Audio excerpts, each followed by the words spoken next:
Hello everybody and welcome back to my channel. If you're new here, welcome. I'm Amber Rose, also known as the Religious Hippie. You can basically follow me on any social media platform. Just type in the Religious Hippie and you will find me. So today we're going to go over a brief summary of what and when Lent is and some things you can either add or remove from your life during these 40 days.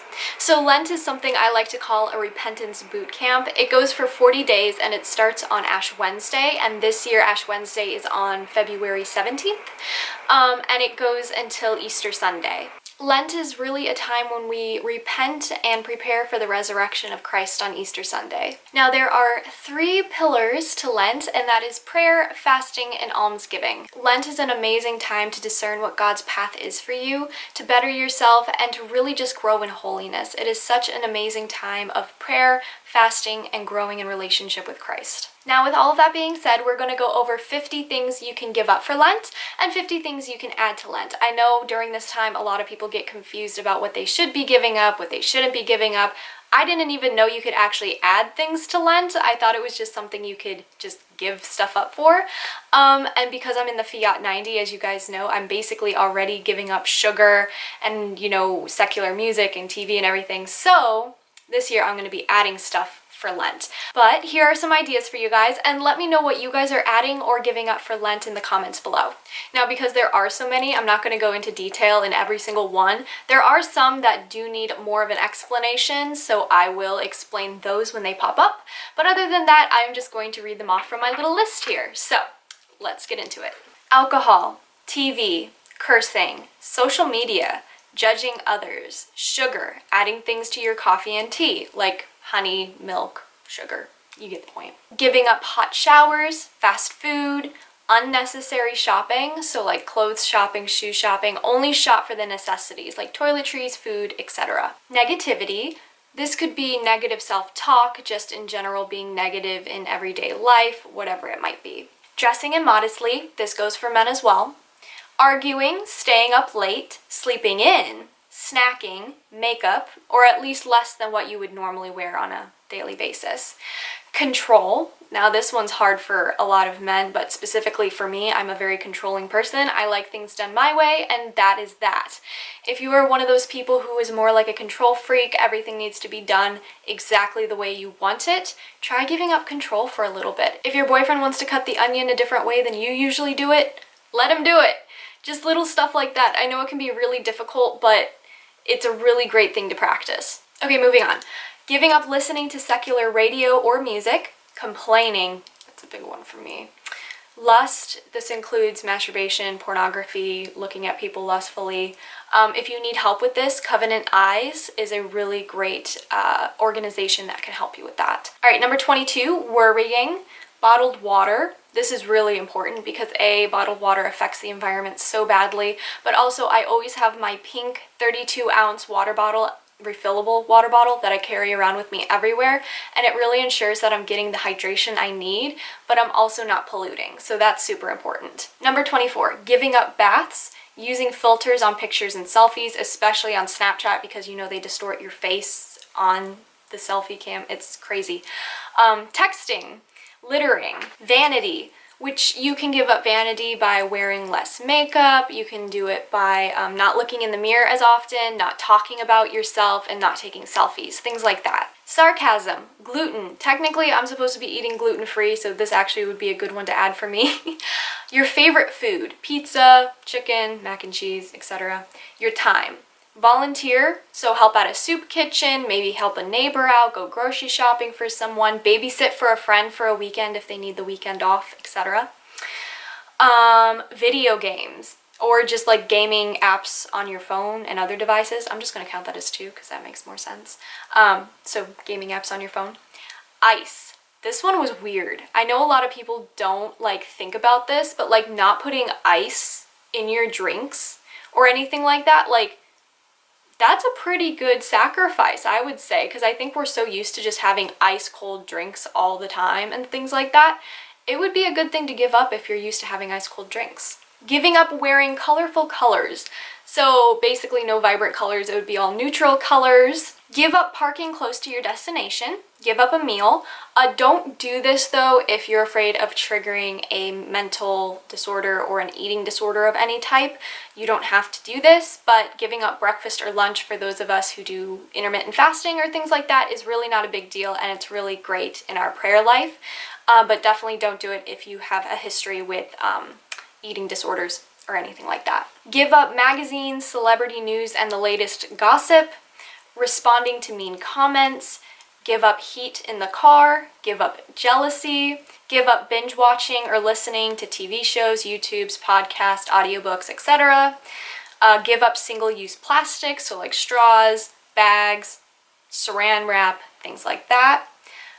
Give up abbreviating words in text messages, so you have to type out everything. Give up bad posture, your phone after a certain time. I usually try to get off my phone at 8 p.m. Sometimes it's not possible depending on how far behind I am in work and things of that nature, but I do try to get off my phone by 8 or 9 p.m. Give up food delivery, give up taking photos of your food. I know way too many people who just constantly are Instagramming their food and things of that nature. And the last one is give up your money. Now this could be to a donation, to a crisis pregnancy center, or it could just be to a neighbor who's in need who needs you to go get groceries for them, or maybe there's somebody behind you in a drive-thru and you pay for them. That's a really good one as well. Okay, so now on to the things that you can add to Lent. A daily rosary, daily mass, or attending mass at least 3 days a week, keeping a prayer journal, super beneficial. Join a Bible study group if you can. I know COVID and things, and well, start doing the first Friday and or first Saturday devotion. Super important. Definitely go look them up. I made a video about the first Saturday devotion, and I'm working on a video for the first Friday devotion. Super beneficial, super important. Okay, moving on. So you can be charitable. This could be maybe just doing chores without complaint, helping another person out, or just being kind to somebody who isn't kind to you. So you can read a Catholic book, pray for others, which I think is kind of just a no-brainer, and we should be doing that like every day. But if you haven't thought about it yet, now is a good time to implement that. Attending adoration once a week or more if possible. I've talked about how amazing this is for your spiritual growth. It is so good for you. Make your bed. I think this is great. It's a good start to the day, makes you feel, accomplished and motivated.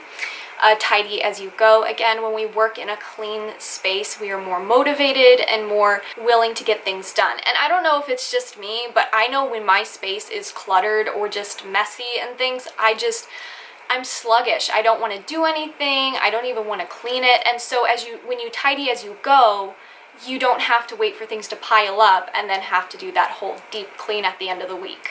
Okay, moving on. So make a set time for prayer every day. Get to know your patron saint more, or your name saint, or a saint that you're just very connected with. Get to know them a little bit better. Start a devotion. That would be really awesome.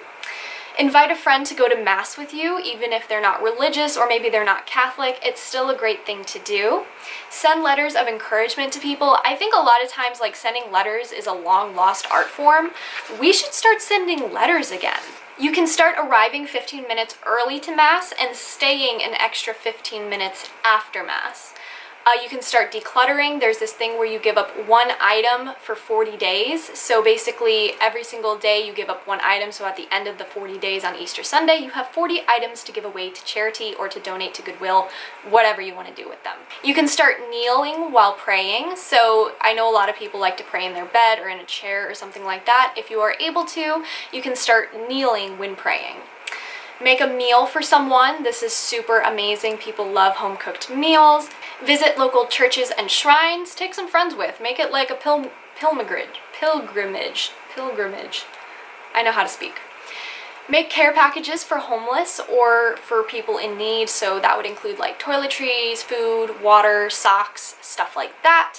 Go to the gym, get outside, take care of yourself. Compliment somebody, donate to a food pantry. Bring someone coffee if you're at work or something like that. Maybe you're just at home and on your way back from somewhere. Get somebody coffee. Practice on being present in the moment if you're with somebody. So no phones, no distractions. Just be there with them and have a conversation with them.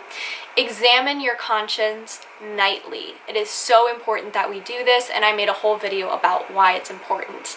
Go to confession. this is one of the main things. You know, repentance during Lent is a huge thing. That's kind of what this all revolves around. So definitely make sure you get to confession. Pray for the Pope. I know a lot of people have mixed messages with the Pope, and I agree there's a lot of miscommunications and there's things that just don't make any sense. However, we still need to pray for him, so add him into your prayers. Pray the Stations of the Cross as a family or just by yourself, or get some friends involved. You can make your own Stations of the Cross. I see a whole bunch of ideas on Pinterest, and I just think this is a super cute idea.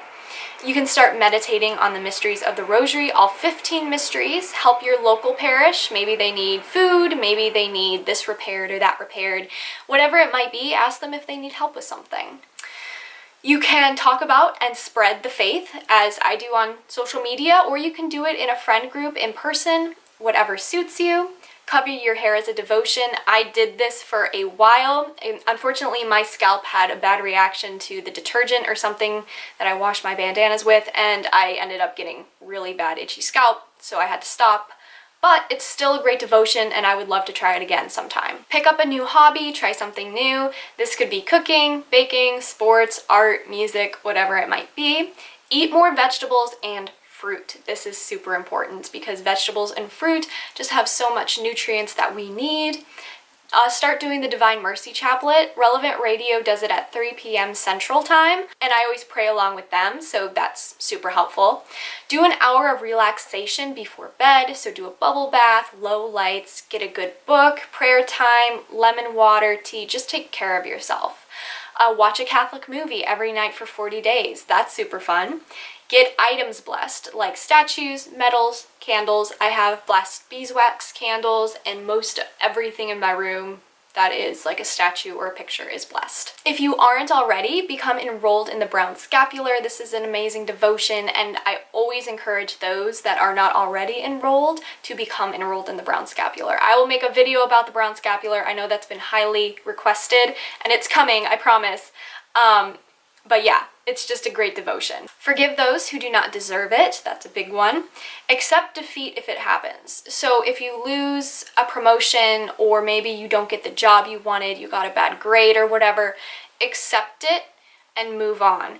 It's difficult to do, but practicing this and really being, diligent about it and being like, okay, this happened, it's in the past, there's nothing I can do about it, I can only do better in the future, is super beneficial for our mental health. Another thing that's extremely beneficial for our mental health is learning about spiritual warfare. The best person to go to for this that I've discovered, and I've been doing this for at least 2 years now, is Father Ripperger. He is amazing. He's on YouTube. Listen to his talks about spiritual warfare and everything about virtues and sins. They are so informative. I highly suggest listening to them during Lent. Okay, moving on. Cutting someone's grass, or if it's still snowing where you are, shoveling somebody's driveway for free. Another thing you can do is you can color a picture every day for 40 days. I love seeing the compiled pictures after I've done this, just like all the things I've colored. Also, it's super relaxing because you're in control of the colors and what it turns out and staying in the lines, so it's super relaxing. You can also start praying a novena. That's awesome. There's this app right here, which is perfect for finding a novena to do. You can wake up at 6 a.m., basically called the heroic moment or the heroic hour, where you don't hit snooze at all. You just get up and you do it. You can start implementing that. You could do a consecration to Our Lady. And number 50, you can do a consecration to Saint Joseph. So let's say at the end of this video you are still overwhelmed with what you should do for Lent or what you should give up for Lent. It's all good. It's all good. It's okay. It's overwhelming. Ascension Presents came out with this awesome quiz. Go ahead and take it. I linked it below in the bio. And what you do is you take this quiz and they decide for you what you should add or give up. Super helpful. I took it and they said I should add a devotion, which is exactly actually what I was going to do. And so overall, I think this would be a great way to just determine what you might want to do if you have trouble picking. Okay, now before I go, I asked y'all what you were giving up for Lent, and this is what you guys said, just in case there were some in here that I didn't mention in my list, but also just because I love seeing what you guys are doing and how you guys are living out your faith, and Lent is the perfect time to do that. So I'm gonna read your guys' things off. Social media, sugar, and maybe doing my hair. I feel that. I change my hair way too often. Carbs and sugar, understandable. No social media at all. I totally agree. Probably Coke. Understandable. I really do like Pepsi and it's difficult. Iced coffee. Ooh, girl, iced coffee. I love coffee. Oh, so bad. Video games and watching TV other than with someone else. That's actually pretty good. That's a good one. Limiting unhealthy eating and actually adding a few things. Working out more, praying, etc. That's awesome. Taking up cold showers and setting a prayer routine with the Hollow app. That sounds really cool. Coffee. I am way too addicted. High five. Me too. I hope you high five the screen. Otherwise this would be very weird. Music. Oof. Girl, that's going to be a hard one, but good for you. Wow. Determination. Considering a social media cleanse. Always good. I feel like I give up chocolate every year, so I'm going to do an act of kindness every day. Aw, I love that. Wine and sweets. Always good. Bad posture. Sleeping in and TikTok. Dude, those are some good ones. Starbucks and fried food. Fried food. Oh, I love fried food, but it's so unhealthy for you. Meat and fish. Ooh, hardcore. I don't know yet. I think unnecessary complaining. Honestly, that's a good one. I'm gonna stop eating unhealthy things. I wish I would too. Social media, and as an extra, asking my guardian angel to humiliate me interiorly. That's a good one. Unnecessary anger. Also good. Phone on Fridays. Perfect. Anything sugary, any type of snack, and secular music. That's great. Gossip. It tears us apart from Christ and each other. Girl, 100%. Pornography and masturbation. That is amazing that you are working on giving that up. It is such a big issue in our society today, and it's great to see that people are actually taking initiative and trying to do their best to quit and to get the help they need. Definitely go check out Covenant Eyes if you need extra help, and I will be praying for you. Cereal. Dude, I didn't even think about that. I eat cereal like every morning because it's just like quick and convenient, but like, that's a good one. Red Bull and buying coffee / Red Bull / tea from coffee stands. I don't really have coffee stands here, but I'm gonna like associate that with like a Dunkin' Donuts or like a Starbucks kind of thing. Meat and dairy on Monday, Wednesday, and Friday. That's a good one. Meat, coffee, and alcohol. Also very good. And video games. Awesome. Water fasting every other day. Super cool, but definitely be careful. A lot. I'm also going to try a lot harder at school. Always great to do. I'm not sure yet. I'm thinking Spotify, coffee, and either YouTube or Insta. Always a good idea to cut down on the social media. Hot showers. Ooh, dude. I do cold showers right now, and I'm telling you, it's done wonders for my skin, but it doesn't mean I enjoy them. I'm adding more time with God, more intentionality in my prayer life. We could all use some of that. Xbox, Netflix, TikTok, anything that takes away from prayer time with Jesus. I absolutely love it. Junk food, totally feel that. Taking on Mary Night Lent, basically going vegan with some additions and exceptions and actions. Wow, that's really cool. I have to look into that a little bit more, but I heard it's like hardcore, but it's super cool. It sounds like you guys got this Lent thing down. That is amazing. But in case you guys have any issues trying to figure out what to give up for Lent or what to add to your Lenten practice, hopefully this video helps you. And with all of that being said, I love all of you and I hope you guys have a great rest of your day. Bye!